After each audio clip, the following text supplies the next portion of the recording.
আব্বা হুজুর, দাদা হুজুর, পীর সাহেব কেবলা, ওই হুজুর, ওই সুফি সাহেব, ওই মৌলানা সাহেব, এদের কথায় নয়। ওয়াল আমালু বিত্তানজিল, আমল হবে আল্লাহ তাআলার আরশে আজিম থেকে নাজিলকৃত যা তা দিয়ে। মাতলু, ওহিয়ে মাতলু এবং ওহিয়ে গায়রে মাতলু।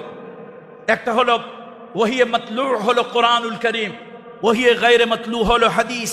সুতরাং আমার জীবনের আমল, আপনার জীবনের আমল, মুসলিম মিল্লাতের আমল হবে কোরআন আর সুন্নাহ মুআফিক, কোরআন আর সুন্নাহ মোতাবেক। আজকে মুসলমান ব্যক্তির কথায়, ব্যক্তির আইনে, ব্যক্তির নির্দেশনায় ইত্যাদি চলার কারণে মুসলমান ইসলাম থেকে, কোরআন এবং সুন্নাহ থেকে তারা অনেক দূরে বিচ্যুত হয়ে গিয়েছে। কথা ঠিক কিনা? তা আল্লাহর বিধান অনুযায়ী, রাসূলুল্লাহর তরিকা অনুযায়ী আমল করতে হবে। আকাবির পূজা চলবে না, এখন কোরআন হাদিস মানতে হবে। কোরআন হাদিস মানলে মওদুদির কথা বললে আপনাদের কেন জ্বলে বলেন তো? আপনাদের কেন জ্বলে রে ভাই মওদুদির কথা হইলে?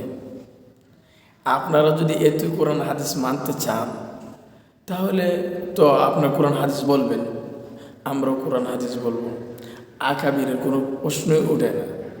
তাহলে আপনারা কেন মওদুদির কথা বললে গায়ে জ্বলে? মওদুদির কথা বললে তোমার কেন জ্বলে রে বন্ধু, তোমার কেন জ্বলে? মওদুদির কথা বললে পুরা জামাতের শরীরে আগুন ধইরা যায়। তাহলে বোঝা গেল ডাল মে কুছ কালা হ্যায়, মানে নিজের দল ঠিক রেখে কোরআন হাদিস মানি, আমরা মওদুদির কথা মানি, কোরআন হাদিসও মানি। অন্য কেউ যদি আকাবিরের কথা বলে হয় এটা ঠিক না, কোরআন হাদিস মানতে হবে, এইটা হইছে ফাওয়ালা।